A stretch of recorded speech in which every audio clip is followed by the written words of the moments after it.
The screen is black and the sound of heavy wind rolls through, carrying whispers that no one can understand.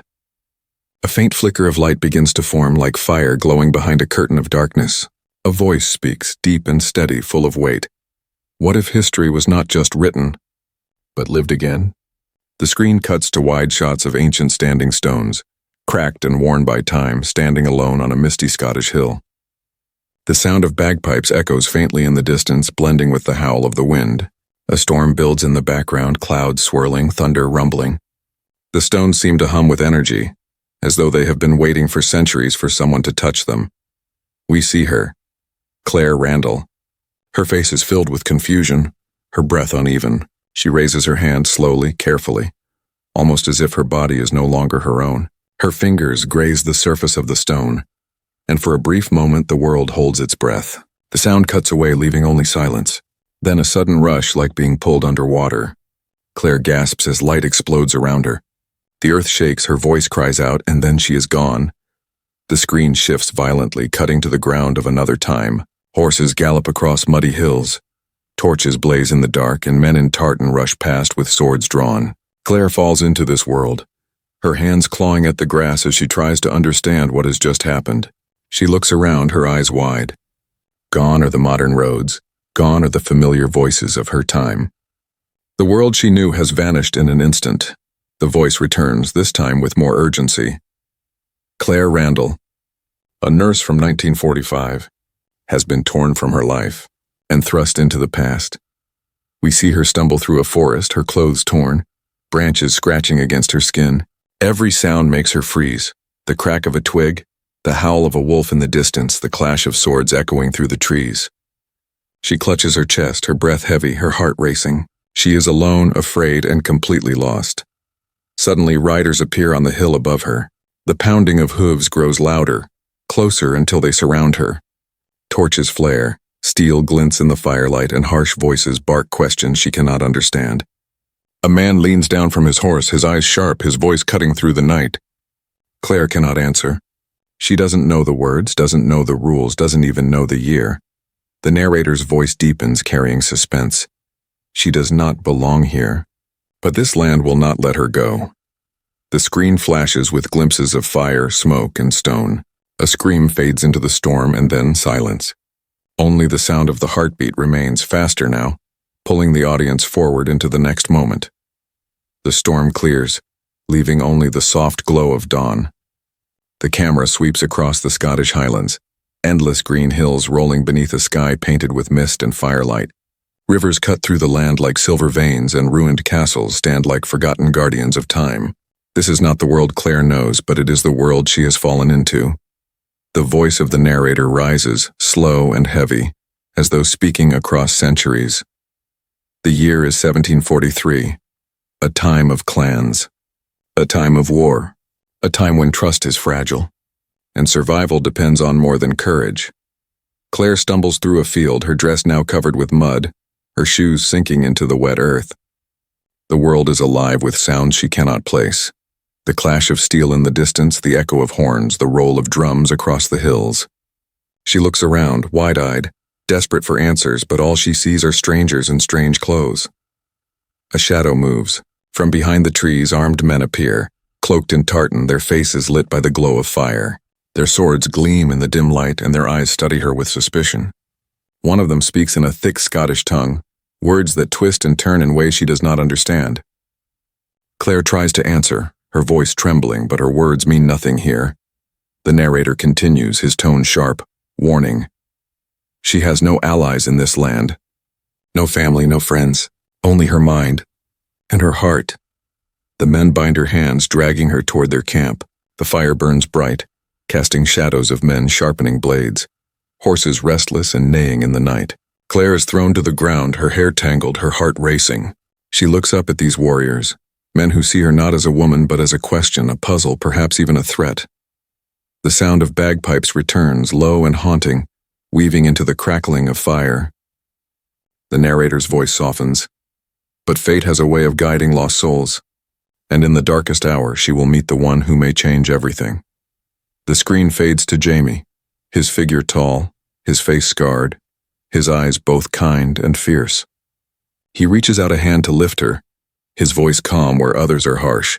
Claire stares at him, unsure if she has found a savior or a captor. But in that moment, something unspoken passes between them, something that will tie their fates together. The heartbeat grows louder, echoing like a drum of war. The screen fades into firelight, smoke curling through the night. Claire stands among strangers, her eyes darting between rough faces, her body trembling with fear. She tries to speak, but her words bring confusion, not comfort. The clansmen whisper, their voices sharp, their suspicion clear. To them she is no nurse, no wife from another time. To them she is something unknown. And unknown things are dangerous. The narrator's voice cuts in, heavy with warning. Thrown into the chaos of 1743 Scotland, Claire must walk a path of shadows. A world ruled not by reason, but by clan wars, betrayal, and blood. The screen shifts to a sudden clash of swords. Men roar as steel strikes steel, sparks flying in the night. Claire flinches, her hands covering her ears, the sound of battle deafening. Horses scream, riders fall, torches are trampled underfoot. She sees a man cut down before her eyes, blood staining the mud. Her face twists with shock. She has seen wounds in war, but never like this. This is not the battlefield of her century. This is raw, brutal survival. In another moment, we see her cornered in a dark stone room, villagers surrounding her, their faces lit by anger. Fingers point, accusations spill out in words she barely understands. Witch, one of them spits, the word cutting deeper than any blade. Claire's chest rises and falls, her eyes wide with terror. She knows she is no witch, but in this world, knowledge itself is dangerous. Her modern skills, her medical training, these people see it as something unnatural, something to fear. The voice of the narrator grows darker. Every word she speaks, every secret she hides, could mean the difference between life and death. We see flashes of danger. Claire running through a forest at night, branches tearing her clothes. Soldiers in red coats hunting with torches, their shadows long against the trees. A musket aimed at her chest, the barrel glowing in the firelight. Black Jack Randall's cruel smile, his eyes burning with twisted desire and control. Claire's voice echoes faintly, trembling. I don't belong here. But the land does not listen. The people do not care. She is trapped between two lives, unable to return, unable to escape. And all around her, suspicion grows, ready to consume her. The scene cuts to Jamie, stepping forward, his voice firm as he shields her from harm. Yet even his protection comes with danger. His loyalty ties her to clan feuds, to choices she does not understand, to battles that are not her own. The narrator delivers the final strike of this section. In a time where one wrong step means ruin, Claire must decide, will she fight for survival or surrender to history? The heartbeat returns, this time faster, louder, almost unbearable, dragging the audience deeper into her impossible struggle. The storm of battle fades, replaced by silence, the kind of silence that lingers after fear is past but before hope begins. Claire sits alone by the fire, her eyes still wide, her hands trembling from everything she has seen. Her breath catches in her throat, and she presses her palms against her knees to keep them from shaking. She is a stranger here, trapped between centuries, her heart heavy with the weight of two worlds. The narrator's voice softens, lower, almost like a secret. But in the heart of danger, she finds something she never expected: love. The flames flicker higher, and through the smoke a figure steps forward.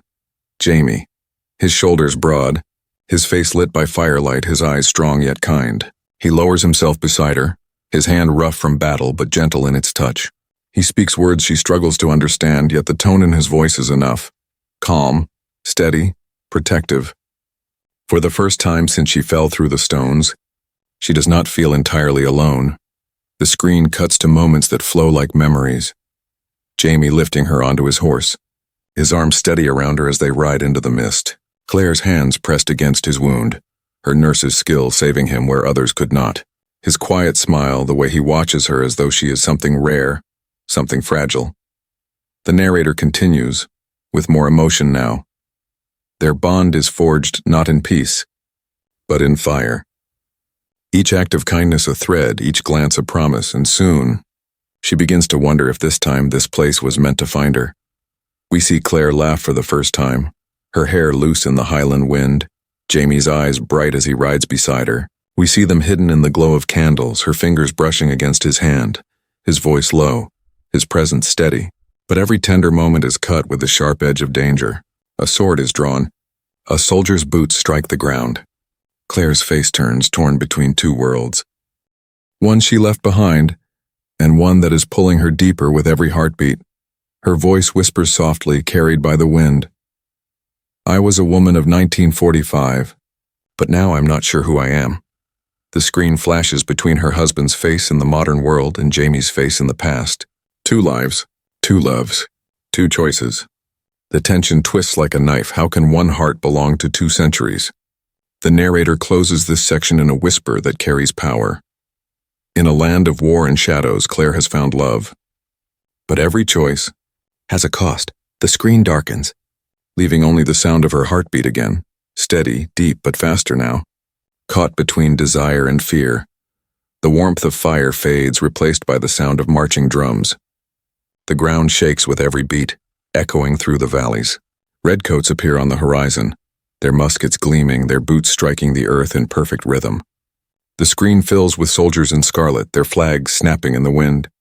Against their power, the clans look small, fragile, almost broken. The narrator's voice sharpens, cold as steel. But not everyone sees Claire as lost. Some see her as prey. A shadow steps forward. Black Jack Randall. His face hard, his eyes narrow, his smile sharp as a blade. He circles Claire like a predator studying its next move. His words are soft, polite, but his voice hides cruelty. The screen flashes to his hand, gripping her arm, to his eyes locking onto hers with a hunger that is not human, but something darker, something crueler. The screen cuts violently, Claire running, her breath ragged. Soldiers chasing through the woods with torches blazing. She stumbles, the branches clawing her skin, her heart pounding in her chest. The sound of dogs barking grows louder. She looks back, shadows moving fast, too fast. She pushes forward into the darkness, her fear louder than the storm. The narrator continues. Enemies close in from every side. The redcoats seek control. The clans fight for survival. And in the middle of it all stands Claire. We see glimpses of her torn between 2 fires. Jamie drawing his sword, his voice rising in defiance. Black Jack's hand slamming against a table, his threats echoing in the silence. Villagers whispering, suspicion burning in their eyes. Claire staring into the flames, her face pale, her mind racing. The tension rises like a drumbeat. Every choice she makes draws her deeper into the fight. Every secret she keeps pushes her closer to ruin. She tries to hide her knowledge, but when wounds must be healed, when lives are on the line, her hands betray her. Whispers return, witch, spy, stranger. The narrator grows darker still. To survive, she must walk the line between truth and lies. But even lies cannot silence evil. The screen cuts to a brutal image, Black Jack striking a man down, his laughter cruel, his shadow stretching long in the firelight. His voice cuts through the silence. You don't belong here. Quick, sharp flashes follow. Jamie fighting desperately, blood on his sword. Claire bound to a chair, torchlight dancing on her terrified face. Black Jack leaning close, whispering words we cannot hear. The screen shudders. The drums return, faster now, the world collapsing into chaos. The narrator delivers the chilling promise. Love may guide her, courage may save her, but darkness will test her, and not everyone will survive. The sound of the heartbeat returns, fast, frantic, before cutting off into silence. The silence breaks with a thunderclap. Lightning tears across the sky and the screen erupts into chaos. Steel crashes against steel. Men shout, voices raw with fury. Horses rear, smoke billows, flames eat through wooden villages as the drums of war pound like a heartbeat gone mad. The screen flashes too fast to catch. Swords raised, bodies falling, faces twisted in fear. The narrator's voice rises above the storm, fierce and unrelenting. Between centuries, between lives, between 2 loves, her fight begins. The montage explodes with images, each sharper, louder than the last. Claire screaming as she runs through a burning forest, sparks raining around her. Jamie slamming an enemy to the ground, his eyes wild with rage and desperation. Black Jack Randall dragging Claire into the shadows, his hand cruel, his face inches from hers. Torches sweeping across a field at night. Soldiers hunting with no mercy. Blood staining Claire's hands as she presses against a wound. Her tears falling onto the earth. The sound of her heartbeat returns. But this time it is joined by the pounding of war drums, both merging into one overwhelming rhythm. For a brief moment the chaos slows. Soft candlelight. Claire and Jamie standing close, their eyes locked. His hand brushes against her cheek. Her lips part in fear and longing. The world falls silent around them. But before the moment can hold, the roar of battle crashes back in, tearing them apart. The narrator's voice cuts sharp, like a blade. Every choice she makes will decide her fate. Every step she takes will echo across time. The montage grows faster, unstoppable now. Claire's modern husband calling her name in the fog, his voice desperate, fading into the distance. Jamie lifting her into his arms, carrying her across blood-soaked ground. Villagers shouting, fires raging, swords flashing in the night. Claire falling to her knees, her scream lost in the storm. The sound builds into a deafening roar. Drums, thunder, steel, cries. The screen flashes white, then black. Only her voice is heard, trembling. I don't know where I belong anymore. And then silence. The narrator delivers the final strike of this section, deep and heavy. Between history and destiny, there is no turning back. The screen cuts to black. Only the faint echo of a heartbeat remains. The screen is black. No sound, no storm, no fire. Just silence. A silence that waits heavy, full of weight. Then faintly, a single heartbeat begins again. Slow, steady, but strong. The narrator's voice returns, softer now, almost like a whisper across time. Time is not a straight line. It bends, it breaks, and sometimes it takes everything from you. The screen brightens.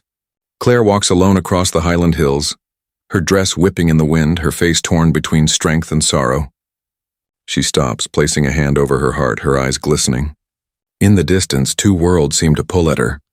The ruins of stones glowing faintly on one side, and Jamie's shadow waiting on the other. The music swells, low strings, bagpipes echoing faintly, then drums rising once more. Quick flashes return, not as frantic as before, but heavy, deliberate. Claire pressed against the standing stone, her hand trembling as light shimmers beneath her fingers. Jamie looking at her with fire in his eyes, whispering words only her heart understands. Black Jack Randall's cruel smile fading into darkness.